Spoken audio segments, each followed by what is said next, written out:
Olá, gente, muito bom dia para você, minha amiga, meu amigo, todos que acompanham a programação da BNews TV, a Web TV do site BNews, o site que mais cresce no Norte e Nordeste. Eu sou Rafael Albuquerque, estou aqui transmitindo mais um bate-papo, mais uma entrevista ao vivo para vocês do Projeto Junho Verde, projeto que durante todo esse mês a gente vai repercutir, vai dar espaço, vai potencializar tudo que diz respeito a meio ambiente, a economia circular, mudanças climáticas, COP30, que está logo perto aqui em novembro. E hoje a gente bate um papo aqui interessantíssimo com minha amiga Cláudia Pires, ela que é fundadora e CEO da Soma. Cláudia, bom dia, seja bem-vinda mais uma vez. Oi, Rafael, bom dia. Bom estar aqui junto de novo, né? Com outro assunto bacana, né? Com outro assunto excelente. E vamos falar também com a Beatriz Luz, ela que é presidente do Instituto Brasileiro de Economia Circular. Beatriz, bom dia, seja bem-vinda à Bahia e ao BNews. Bom dia, um prazer enorme estar aqui com vocês hoje.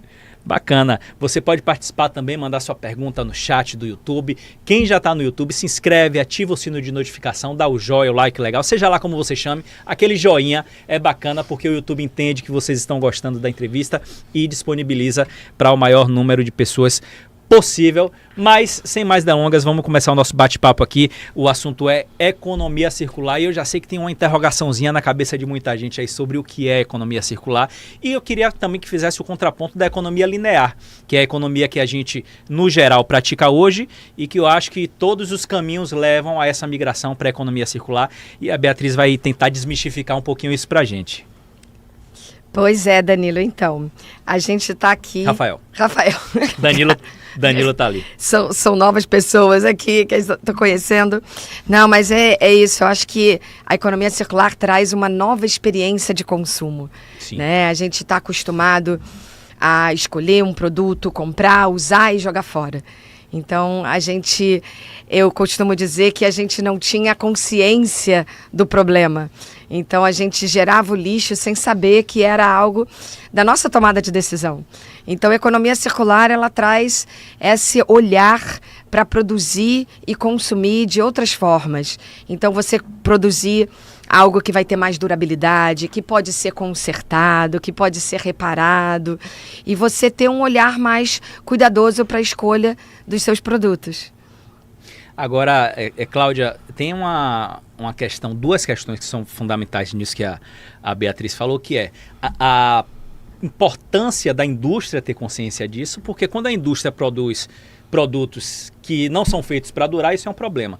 E a importância também da publicidade nisso, né? De que forma a publicidade entra na cabeça das pessoas e coloca, não, você tem que comprar todo ano, tem que trocar seu tênis Nike, seu tênis Adidas, compre batom e por aí vai, né? Perfeito, Rafael. A gente estava até falando um pouquinho sobre isso, né? Então, eu só vou dar um número antes para trazer o quão importante a gente repensar nesse lugar de consumo. E que não significa não consumir. Significa só a gente revisitar o jeito que a gente está consumindo. O Brasil perde 14 bilhões de reais por ano pelo fato de não trazer de volta a matéria-prima para ser recircular, vamos dizer assim, e ser produzido novamente. Quer dizer, um valor bastante alto, né, para a gente considerar. E a importância toda é a gente olhar que o que eu estou consumindo hoje, quanto tempo vai durar? Eu realmente preciso consumir isso ou eu posso escolher por outro tipo de produto? Eu posso pegar um bem que ele é mais durável? Ou eu quero algo que eu vou usar 4, 5 meses e depois eu não quero mais? Porque isso traz impactos muito grandes na nossa própria vida. Então, eu estava até falando para a Bia que uma coisa muito legal é que o Brasil acabou de fazer e lançar agora o Plano Nacional de Economia Circular, né? E isso, obviamente, já aconteceria em outros países do mundo. A Bia é expert de conhecer um pouco da cartilha, né, da economia circular pelo mundo. Como é que você enxerga esse lugar, principalmente, que é o que a Rafa falou, né, desse letramento para a indústria, porque é um novo jeito de repensar como a gente produz. E aí a gente entra daqui a pouco como é que a gente consome, porque são dois lugares, né? Como é que a gente está produzindo e aí como é que a gente está consumindo. Como é que você vê, né, o quanto que o Plano Nacional pode contribuir para isso e esse caminho todo de trazer um novo letramento para a indústria, porque é uma nova realmente maneira de produzir. São várias dimensões, né, Cláudia? Como você falou, tem o papel da indústria, do consumidor, do governo. Então, acho que um ponto muito importante, quando o governo traz um plano de ação de economia circular para os próximos 10 anos, ele está nos mostrando que tem uma nova visão de futuro, de produção, de consumo. Então, isso traz uma reflexão e uma provocação para a gente trazer uma nova cultura, né, de como desenvolver produtos, de como consumir. E eu acho que o ponto é a gente entender que cada elo da cadeia tem o seu papel, que cada ator tem uma responsabilidade. A gente como consumidor, na hora de escolher um produto, a indústria na hora de colocar um produto no mercado e principalmente o papel da educação, né? De criar essa nova experiência, esse novo modelo, porque a gente não está falando parar de produzir, parar de consumir. Não é nada que chegue ao radicalismo, que muitas pessoas acham que é isso, né? É produzir e consumir de forma diferente, né? Trazer uma nova experiência. Por que eu preciso comprar um vestido novo para uma festa que vai acontecer só uma vez? Né? A gente está vendo aí uma série de novas experiências do setor da moda, que oferece compartilhamento, que oferece aluguel de roupas. Então, por que não trazer isso como sendo uma nova proposta de valor, né? Uma nova experiência? Eu acho que é isso que a economia circular traz, né? Essa inovação, essa inspiração. Agora, Beatriz, é importante, eu bato papo aqui com a Beatriz Luz, ela que é presidente do Instituto Brasileiro de Economia Circular, e comigo aqui na condução dessa entrevista, desse bate-papo, Cláudia Pires, fundadora e CEO da Casa da Soma que está somando com a gente aqui. Somou ontem, somou hoje, acho que vai somar mais umas vezes aí essa semana, porque é um assunto importantíssimo e claro que o BNews e a Quatro Comunicação traz aqui alguns parceiros que entendem muito do assunto, que é o caso também da Beatriz. Você falou da educação, eu já ia puxar para essa parte, porque quando a gente fala, Cláudia, de meio ambiente, de inovação, de sustentabilidade, de mudança ambiental, de desastre, tudo isso passa pela educação, passa pela criançada, pela juventude, por essa nova geração, né? Em que pé está isso no Brasil? A educação socioambiental, não existe uma disciplina, ela em tese é transversal às outras, mas eu sou oriundo de escola pública, eu nunca vi isso na escola pública. Né? Aliás, eu aprendi na escola pública que a água doce, ela não acabava, né? Era infindável. Eu aprendi isso na escola pública. Né? Exato. E como que a gente faz um esforço, empreende esforços para que a indústria se adeque a isso, para que os adultos se adequem, se cá na base a criança ela cresce, né, aprendendo que não o refrigerante é latinha, você bota, sabe, não tem isso, as crianças não aprendem isso, infelizmente. Eu acho que a gente tem uma oportunidade enorme de mostrar isso através de produtos. A gente tem muito costume de fazer campanhas falando dos resíduos. Sim. Né? Vamos fazer coleta seletiva, vamos colocar o resíduo no coletor adequado para que ele seja reutilizado. Reutilizado aonde? Né? Onde estão os produtos no mercado que mostram? Você sabia que uma cadeira pode ser feita com garrafa PET? Né? Vários produtos podem ser feitos oriundos de resíduos a partir do momento que você transforma eles em novas matérias-primas. Então, acho que até guimba de cigarro pode ser reciclada e transformada em papel novamente, para fazer cadernos, para fazer inúmeros produtos. Então, a gente vê tecidos, né? A quantidade de resíduo de tecidos podem ser utilizados para novas roupas, para novos materiais. Então, acho que a gente tem que trazer essa educação dessa forma inspiradora, através de produtos também, né? Práticos. A partir do momento que a gente vê aquele ciclo fechado, né, de forma a ter produtos que agreguem valor e que a gente possa comprar, que eu possa ter, que seja desejável, aí a gente consegue entender todo o ciclo. Só um instante, Cláudia. Esse ciclo se fecha mesmo? Você falou o ciclo fechado, eu acho que ele continua, né? Ele se fecha ali, é uma etapa de várias que podem acontecer. Exatamente, né? A gente tem vários tipos de fechamento de ciclo. Então, a gente pode fechar o ciclo do material para voltar para o mesmo material. Então, a garrafinha pode voltar a ser garrafinha, ou a garrafinha pode virar mesa, cadeira, objetos que a gente usa no nosso dia a dia, copos. Então, é entender que o material pode ter valor em outros ambientes. Eu lembrei agora, voltando para a escola, eu lembrei da energia, né? Que o professor ensinava que a energia ela vai se transformando. Total. É a mesma coisa, né, Cláudia? No final que eu ia trazer isso, que o consumidor, se a gente não olhar e ver o produto na prática, é mais difícil a gente materializar. Um pouco do que a gente estava conversando até ontem, que é como é que a gente materializa esses novos conceitos que parecem, né, muito novos para a gente aprender. Então, o fato todo de mostrar o produto real, a gente está vendo hoje várias indústrias de cosméticos dizendo essa embalagem é de X% feito de PET. Isso é uma decisão que o consumidor fala, olha, voltou para o ciclo. Isso já influencia no consumo, e já influencia, né? Porque aí você fala, puxa, o que eu consumi, de novo, estou consumindo, mas eu estou consumindo um produto, na realidade, que ele estava em outra cadeia e agora ele está sendo reutilizado. Então, essa prática, para mim, eu acho que ela é super importante de trazer cada vez mais no dia a dia para o consumidor, porque é aí que você consegue ir entendendo... Novo ciclo. Então, eu acho que é importante a gente ter essas diretrizes, né, de design de produto, ter a matéria-prima, a infraestrutura adequada, a tecnologia, então muita tecnologia, e essa educação baseada em produto, para que a gente possa criar esses desejos para esses novos produtos, né? De que forma, Cláudia e Beto, do empresário, né? De publicidade, de venda, mas o poder público... Dar produtos, dessa proposta de valor, desses novos produtos, a partir do momento que a gente... desses produtos, porque o produto tem que ter um design atrativo. É a gente entender esse ciclo fechado e essa nova matéria-prima nos produtos do nosso dia a dia. Então, existem muitos programas também que mostram esse reuso através da arte, da cultura, em grandes obras... Mas a gente tem que entender que dentro da nossa casa a gente pode ter produtos cool, produtos incríveis, feitos de matéria-prima reciclada. Né? Funcionais, lindos, bonitos. E eu acho que um plano nacional dizendo isso plano, né? Olha, qual é o plano que eu tenho ao longo do tempo? E o poder público pode contribuir para que as matérias primas recicladas sejam mais baratas que a para matéria-prima virgem. Porque muitas vezes o que acontece, por exemplo, que é mais barato você comprar uma matéria-prima virgem do que comprar reciclada.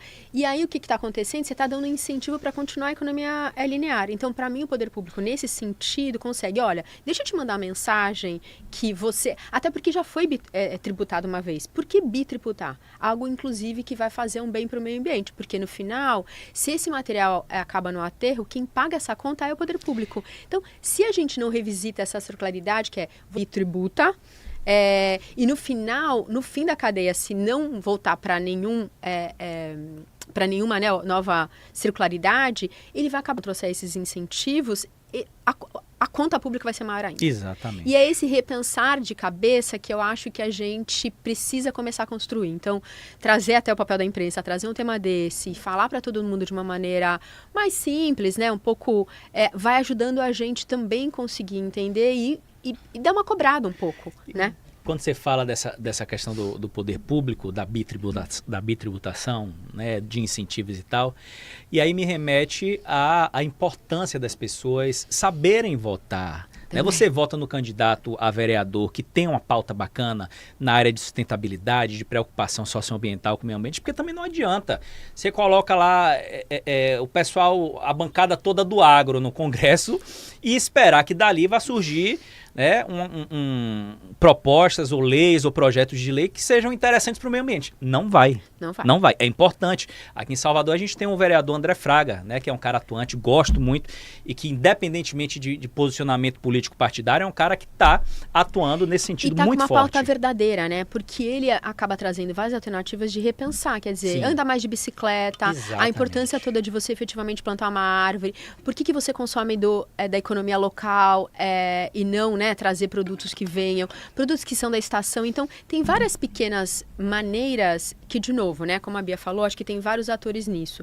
Mas eu realmente não posso deixar de negar que eu sou muito defensora da gente, porque é um ato político quando a gente consome. Óbvio. Da gente como consumidor e como cidadão, entender que o jeito que a gente consome é um jeito da gente direcionar. Porque se a gente também pressionar na eleição alguém que vai lutar por uma pauta de vamos eliminar a bitributação e por aí vai, coisas assim, a gente está fazendo uma decisão onde o poder também é nosso. Exatamente. Então, a gente se colocar nesse lugar, eu acho que é super importante. Eu queria mostrar... Diga, Bia. E eu acho que é só um ponto-chave é a gente trazer essa discussão com o olhar da economia, Sim. de mercado. Então, não é uma ação só do mês do meio ambiente. Sim, sim. É um repensar, uma nova cultura. E eu acho que um trabalho importante a ser feito é inspirar as lideranças, tanto as lideranças políticas como as lideranças empresariais, que isso pode trazer um ganho de competitividade, que pode trazer novos negócios, mas isso requer um novo equilíbrio econômico, novas relações comerciais. Então, por isso que a gente prega muito esse trabalho de integrar os grandes empresários com pequenas e médias empresas, para a gente trabalhar junto esses novos processos de desenvolvimento de produtos. Só queria fazer um adendo que eu acho que a Bia trouxe um ponto que é bem, bem importante, porque quando a gente fala de economia circular, é de economia. Então, eu também fico muito feliz que o Plano Nacional foi feito pelo MIDIC.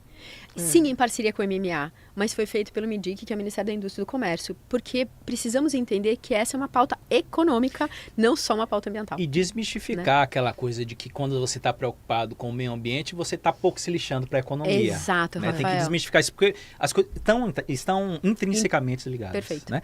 Deixa eu mostrar aqui rapidinho, antes da gente voltar para falar sobre esse plano nacional de economia circular. Consegue fechar aqui, meu querido Danilo, brasileirinho, economia circular na prática. Dá para fechar aqui? Dá, né? Eu queria que a Beatriz falasse um pouquinho, porque eu não tinha visto ainda a capa dele, que ele fala aqui na prática, e eu falava a importância de levar isso na prática para a criançada. Para a criançada ver como aquele pet se transforma em uma cadeira. Eu tenho roupas que eu tenho há 10 anos e uso, estão ótimas, e adoro usá-las, né? Mas, infelizmente, é uma questão cultural e de consciência que nem todo mundo tem, que eu acho que a criançada vai vir forte nesse sentido. Fala um pouco sobre essa cartilha pra gente. Então, essa cartilha, o Brasileirinho é o nosso mascote, idealizado pela nossa querida Maria Inês, lá de Lorena, e que é um grande garoto inovador e que está levando a economia circular para todas as crianças. E de maneira bem simples, porque a gente fala daqueles vários R's, né? A gente tem que repensar, reutilizar, né? Reavaliar o nosso consumo, reparar os produtos.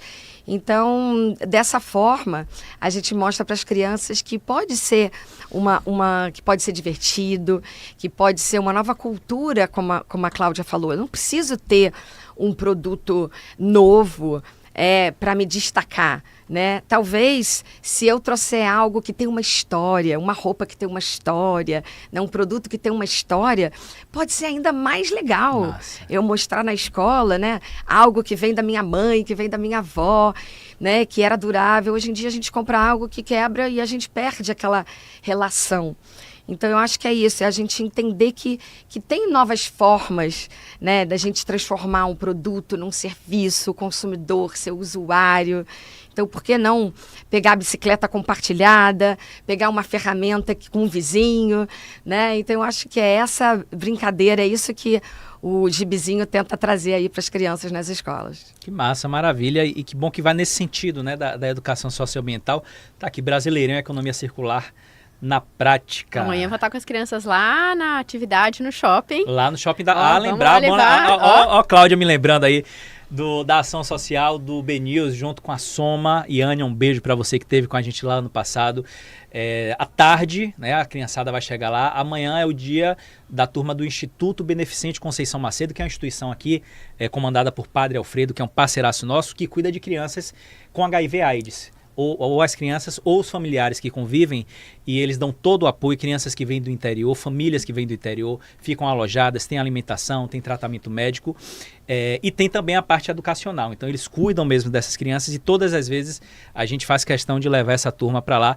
Vai ter ação a ação de educação ambiental, vai ter sessão de cinema para a criançada, vai ter lanche, vai ter brasileirinho, brincadeira, e vai ter leitura também, que é importante. É importante não só a temática em si, como a própria leitura, né? Que hoje também é algo que tem se perdido cada vez mais, o que é uma pena, né? Porque eu aprendi na adolescência que meu pai falava, ó, quem lê bem, escreve bem, fala bem, ouve e entende bem.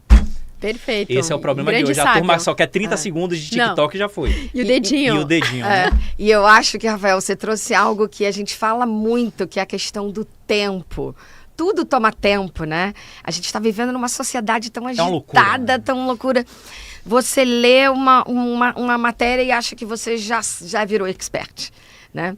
Então, eu acho que a economia circular também tem esse tempo de amadurecimento, da gente entender, né, que fazer a comida com produtos naturais, Exato. ter aquela experiência de cozinhar, de fazer, de comprar produtos naturais, talvez seja mais saudável do que comprar uma comida congelada que vem um monte de embalagem de plástico. É um projeto que a gente vai... Eu lembro da minha primeira entrevista com Cláudia, lá numa rádio antiga, e eu acho que foi o segundo ano do projeto, se eu não me engano. Primeiro ou segundo projeto de João Verde. A gente já está na 5ª edição.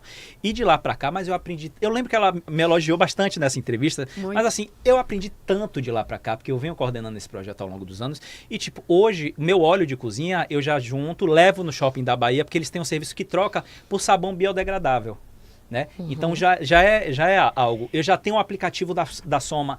Então nesse processo a gente vai aprendendo que você vai lá achar o extrato de tomate que é cheio de conservantes e vai achar o outro que é mais natural e tal.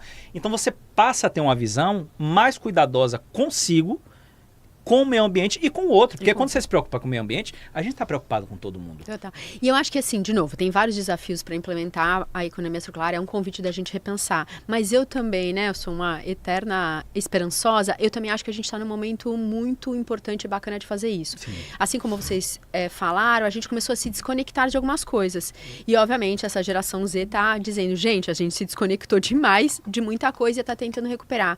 Então, essa história toda de que antes era, ai, que brega você ir num brechó, que brega você trocar roupa com as amigas, hoje virou um lugar, inclusive... Gente, vamos jantar as amigas? Porque o que não é mais legal pra mim, eu faço isso muito com algumas amigas e com a minha sobrinha. Gente, eu tô cansada dessa roupa, mas você nunca viu ela e nunca usou. Então, por que a gente não troca? E além dessa experiência do trocar, que é uma circularidade que eu tô dando mais extensão, eu tô me reconectando com as minhas amigas, eu tô olhando para um espaço que é de reconexão, de novo, né? E de afeto de afeto, também, né? De emoções. Então, eu também acho que a gente tá num momento, assim, a gente chegou nessa loucura toda que a gente vive a bastantes extremos e que tem aí uma geração sentindo, assim como nós, sentindo muito isso e está tentando recuperar. Então, eu acho ótimo quando a gente, né, tá falando com uma expert de economia circular, quando o plano nacional é colocado e que esse convite ao repensar me parece um momento muito propício da gente abraçar isso e seguir fazendo a diferença, né? E eu acho que a imprensa tem um papel importante nisso, porque quando a gente traz aqui a Cláudia, a Beatriz, que são especialistas nesse assunto,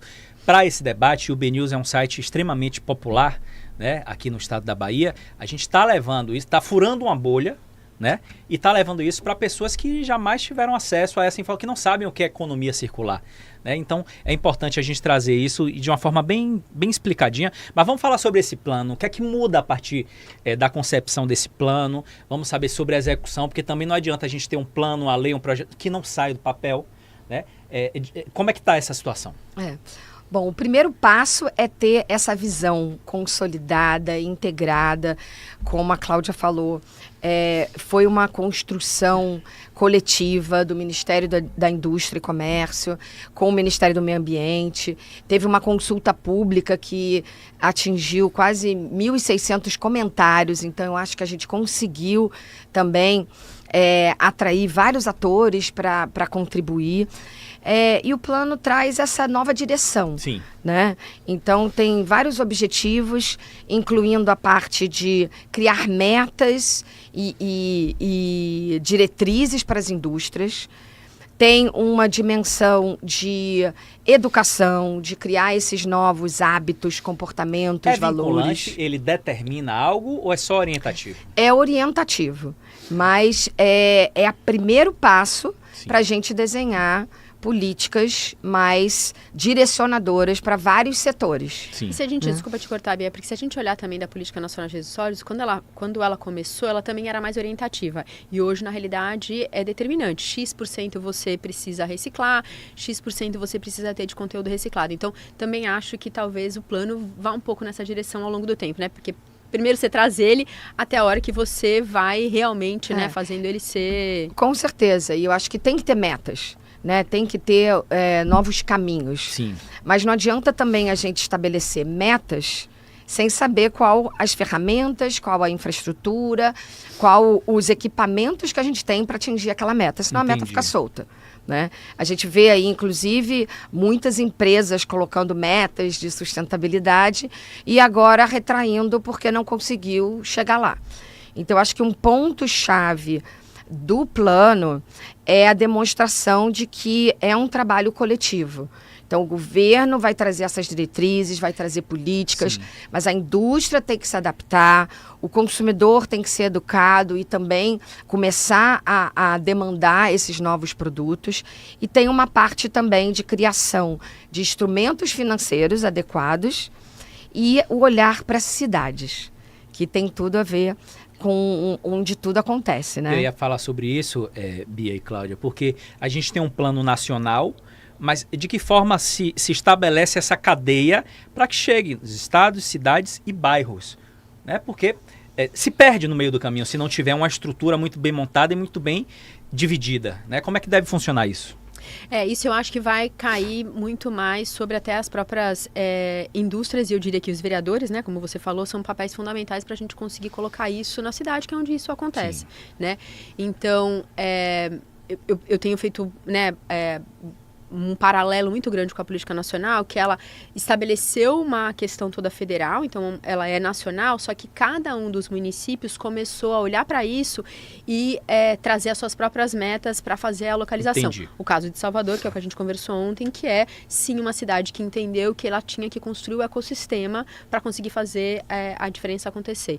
Então, eu acho que aí sim, de novo, nas cidades, nos municípios, vai ser uma união bem grande, e nesse lugar que o consumidor e que o cidadão tem mais poder ainda, porque ali você consegue cobrar o seu vereador melhor, você decidir o que você tem de consumo. Então, acho que não está dado ainda como é que isso vai se distribuir, né, Bia, me corrija se eu estiver errada, mas eu entendo que tem um lugar muito próximo, né, de similaridade do que aconteceu com a política nacional, e que sim, cada vez mais, quando eu estou ali no município, eu consigo influenciar mais a história do meu bairro, influenciar mais, né, o vereador, para a gente conseguindo, fazendo as diferenças todas acontecer. E me repetindo de novo, né? O nosso próprio consumo, ele é o ato político do que a gente quer fazer, sim, a diferença acontecer. Então, não acho que está dado, mas eu acho que tem um caminho aí que, com a diretriz nacional, aí você começa a localizar cada vez mais para trazer para o município. E eu acho que é uma dimensão mais fácil de ser trabalhada, né? Dimensão de municípios, de regiões, mas é importante que o governo federal traga essa visão. E eu acho que um ponto-chave é entender que precisa de todos os atores trabalhando juntos nessa visão. Então, a gente, no Instituto Brasileiro de Economia Circular, a gente trabalha muito esse papel de articulador para trazer o poder público, a sociedade, a indústria, para criar essa nova agenda comum. Né? Então, é uma agenda comum, é uma agenda inovadora, inspiradora, divertida. A gente não está falando de barreiras, de parar de consumir, mas é trazer esse novo modelo, né? Novos comportamentos, novas atitudes. Então, tem o papel de todos os atores. Um trabalho que a gente fez recentemente, em Pernambuco, a gente conseguiu criar essa aliança público-privada, para que a região se colocasse comprometida a desenhar um plano regional. Então, fica aí a provocação e a oportunidade, né, na cidade aí de Salvador, a cidade do Carnaval. Será que o Carnaval não poderia ser aí um grande impulsionador da economia circular? E o Carnaval tem uma força, uma potência. E o São João, né, que a gente está agora também. Próximo do Carnaval. A gente, por exemplo, na área de reciclagem, né, acho que o Carnaval aqui tem uma grande ação junto com a prefeitura, com as cooperativas, os cooperados catadores. É uma força-tarefa que dá resultado. Né? São milhares e milhares de Guinness agora, se não me engano, inclusive, exatamente, né? no último Carnaval. Então, fica como uma dica também para atuar nessas outras frentes da economia circular como um todo. Mas antes de finalizar, a gente está falando do Brasil, do estabelecimento desse plano, das nossas experiências, mas o que é que já tem sido feito fora daqui, que tem funcionado e que pode servir como exemplo para a gente? Eu acho que esse modelo de trabalho conjunto, integrado, de coalizão Eu acho que a Europa traz isso muito forte. Isso pode ser um exemplo bacana para a gente. Porque a gente fala que a economia circular ninguém vai fazer sozinho. Sim. Né? Se a gente está falando de um novo sistema produtivo e de consumo, tem que estar tudo integrado. Então, na Europa, a gente vê, recentemente, a gente teve o Fórum Global de Economia Circular, que aconteceu em São Paulo, e a gente teve a oportunidade aí de interagir com diversos países. A Holanda, por exemplo, trouxe o caso de uma região lá da Holanda, Circular Friesland, que está trabalhando isso há 10 anos. Então, é um programa público-privado que junta várias indústrias de vários setores para trabalhar junto e pensar esses ciclos fechados de material. Então, tem desde o gestor de resíduo, quanto uma indústria química, uma indústria de bens e consumo, que se reúnem para criar novos projetos, novas cadeias. Só para ficar uma última provocação aí, eu falo que não tem logística reversa na economia circular. Existem cadeias reversas de suprimentos de novas matérias-primas. Então, é um trabalho da indústria com o governo, mecanismos financeiros que estão inseridos ali naquela região para fazer a roda girar de uma outra forma. Bacana. E eu acho que tem uma coisa legal do que a Bia está dizendo, é que todo mundo fica nesse lugar da escassez de eu vou reduzir, não tem mais, o que eu faço? Nesse lugar meio assombroso de tipo, gente, acabou tudo. A economia circular te faz repensar. Então, assim, milhares de empregos novos vão surgir, inclusive, em função de você trazer, tipo, novos tipos de tecnologia de estudar. Então, assim, pesquisa e desenvolvimento vai ser amplamente olhado, porque o que o material antes era só destinado para aquilo, se você revisitar, olhar aquilo, ele pode ter várias outras aplicações. Então, acho que tem um convite aí de, gente, vamos parar de olhar, porque, olha, não posso, tenho que parar, tudo é ruim, tudo é negativo. Não, vamos olhar para essa abundância de que as coisas podem ter cadeias circulares constantes. Né? Então, é muito mais olhar o sorriso do que olhar a tristeza, né? É o ponto de e até vista, a circularidade, né? Ela brinca com a... É o ponto de vista, né? Meninas, e outra coisa, a gente conversava aqui ontem com... Adorei, meninas. com o Ivan Euler, secretário de Meio Ambiente, Sustentabilidade e Resiliência da Prefeitura, e a gente brincava, né? Porque ele disse que os pontos da soma foram de 10 para 20. E aí eu já cobrei ele quando que vai de 20 para 40. E eu acho que essa entrevista de hoje é meio isso, né? A gente coloca aqui, joga as ideias e vamos repassar isso e cobrar, né? Hoje mesmo eu vou entrevistar o secretário de Meio Ambiente do Estado, né? Então eu já vou levar algumas coisas dessa entrevista e falar, e aí, secretário, quando é que a gente começa a estabelecer políticas públicas nesse sentido? Né? Porque também é nosso papel cobrar, o poder público está aí para isso, né? Para colocar em prática, em ação, políticas públicas que sejam para benefício de toda a sociedade, de toda a população.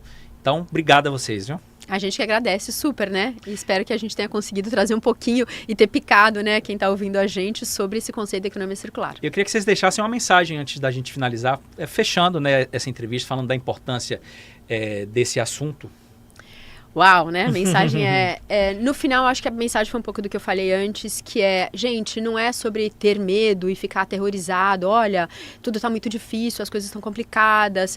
É simplesmente só um assunto novo. E como a Bia disse, que com o tempo a gente vai aprendendo e a gente vai realmente entendendo que é uma maneira muito produtiva, muito benéfica, tanto para a gente como sociedade, como para o meio ambiente. Então, acho que é deixar os nossos corações e ouvidos abertos para esse processo novo de pensar, né? E que a circularidade, na realidade, não vai eliminar nada, ela só vai trazer outras maneiras da gente poder consumir de maneiras diferentes, outros tipos de produto. Em vez de ser dono, eu tenho um serviço. Então, é muito mais convidar para participar dessa circularidade, porque a gente só vai fazer a circularidade acontecer se a gente cidadão, se a gente consumidor fizer parte dela. Então, um convite. Maravilha. Beatriz. Eu acho que nessa linha eu falo que para todo mundo, seja curioso, seja corajoso, provoque novas experiências, provoque sua liderança, provoque o seu vizinho para ir com você nessa jornada, que é uma jornada positiva. E é uma jornada que vai trazer benefício para a sua qualidade de vida e para o planeta. Então, como a Cláudia disse, podem nascer novos empregos, novos mercados, mais qualificados. Vamos colocar café reparo na rua, vamos compartilhar, né? Vamos olhar para o consumo de outra forma e como um ato de provocação aí, para a gente ter um desenvolvimento mais equilibrado aí com o planeta, mais regenerativo, colaborativo e diverso. Com novos hábitos e novas mentalidades também. Sempre, né? Comportamentos acima de tudo, né? Cláudia Pires, fundadora da Soma, Beatriz Luz, presidente do Instituto Brasileiro de Economia Circular. Agradeço muito a participação de vocês aqui, viu? A gente que agradece. Obrigada. Obrigada. Um grande Valeu. prazer. Para vocês Tchau, aí tchau. que estão acompanhando a gente no YouTube, essa entrevista fica disponível logo agora, assim, quando terminar aqui o nosso bate-papo, e também no nosso Instagram, BNews_oficial. Hoje à tarde, 2h30, Eduardo Sodré, secretário estadual do Meio Ambiente, comigo aqui ao vivo. Até lá, tchau, tchau.